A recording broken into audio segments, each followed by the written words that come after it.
Alam, parang itigil ang pangarap. First of all, congratulations sa the entire cast and of course the people behind the program.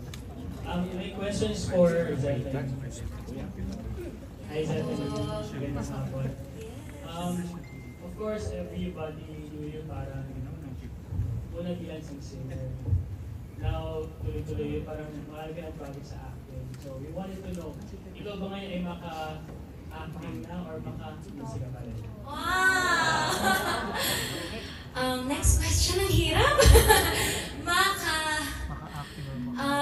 Wow. Siguro po talagang natututunan ko pong mahalin yung pag-arte. Kahit na before, lagi ko po itong sinishare dati na isa po siya sa greatest fears ko kasi mahihain po talaga ako nung bata. Ngayon po, medyo siguro po after all ng experiences sa life and yung mga encouragements na nare-receive ko from the people na I value the most, talagang na-boost po ako and mas nag-grow yung passion ko for just art itself. And I know na with singing po nandun pa rin yung pag-arte kasi you have to sing with emotions and di naman po lahat ng kanta parang nakaka-relate ako. Pero dahil po it's art, part po yun yung pag-arte. Kaya feeling ko po ever since nandun talaga siya sa heart ko and mas nag-fire up po siya nung talagang nasabak po ako sa pag-arte. And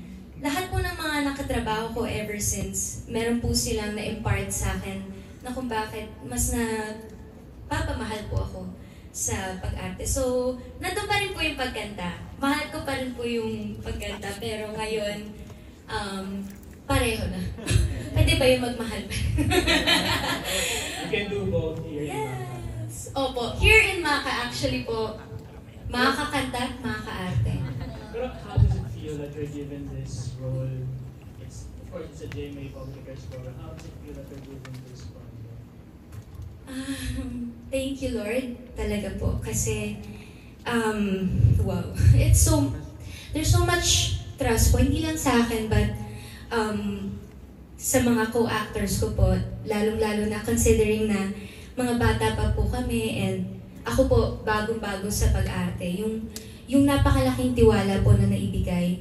May kasama siyang pressure pero nandun din yung pagpapasalamat sa paniniwala nila sa amin. So, I'm so grateful po and super blessed to have all these people walk with me in this journey of discovering more about myself sa career po na to. So, sobra po akong grateful. For my last question, why do you think people of all ages or all generations should watch Maka? So yung first topic. Dahil makaka-relate po talaga sila. And maybe, lagi naman po yun yung sinasabi natin, makaka-relate kayo dito guys sa story. But I think it's really true.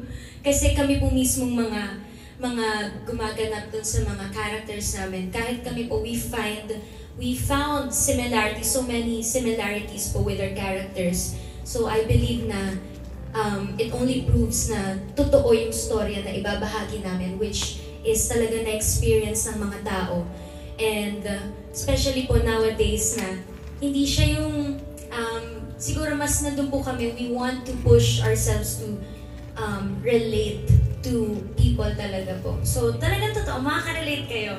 Dahil lahat naman tayo may pangarap tayo sa puso natin. And alongside with that dream, merong mga struggles and challenges na yun po yung sigurong may babahagi namin sa inyo na based on a true story. Based on true stories, rather. Yeah. Thank you and good luck. Thank you po. Thank you so much, Stephanie, for answering that question. Grabe. Na-inspire talaga akong mangarap. Hindi ko naintindihan yung 8. Ito na. The next question we have from... Question pa kay Sir Robin Sarmenta. Sir, Afternoon, sir. I understand you also teach in real life. Yes, sir, I do. Could you share more about that? Para lang sa kalaman na lahat, ano yung tinuturo, saan tayo nagtuturo? I teach in Trinity University of Asia, all levels of college students in the Department of Media, Arts, and Communications. So, yung mga nagme-major ng broadcasting, tsaka nagme-major ng comms or communication, meron silang mga subjects sa akin from first, second, third, and fourth year depending on what's assigned to me for the sem. So I started teaching 2019, right before the pandemic. And then through the pandemic, yung online classes, which is the most difficult for students and also teachers alike. And to this day, so I teach every Saturday. I start this sem, my schedule is from 9 in the morning until 9 in the evening. In relation lang, no? Kasi paano mo, yung journey na yan, paano mo nadala dito bilang survey? May mga pinasok ko ba ng experience mo doon sa real life as a teacher, as a dito sa role mo? Ang similarity namin ni survey, hindi ako gumagamit ng blackboard. Wala akong projections, wala akong slideshow. I have a very dynamic class. I insist on a discussion throughout the class. Ayoko rin ng 3 oras na lecture kasi nakakapagod yun, patay ko aantukin. So, 1 hour lecture, second hour usually is an activity, and at the third hour is we talk about what they got from that lecture and paano kami mag-move forward to the next topic. Parang hindi yung senior ka na rito sa mga kasama mo, karamihan dito. Ako yata pinakamatanda dito eh. Anyway, yeah. Ano lang masasabi mo dito sa mga kabataan? Si Tita Carmen, anak ko yan. Dito sa harapan natin, mga kabataan na katrabaho mo dito sa show, may marirelate ka ba? May masasabi ka ba tungkol sa kanila? No, I am, to be honest, not because they're all here. I am so pleasantly surprised. Number one, I found out during the first day, during our photo shoot, na first time nila magkakasama together. And usually, yung mga ganitong edad, medyo may testing ng waters pa yan. Sa panahon namin, ang tawag doon pataas ang ihi. Diba? Titinan nila kung sino ba yung mas dapat.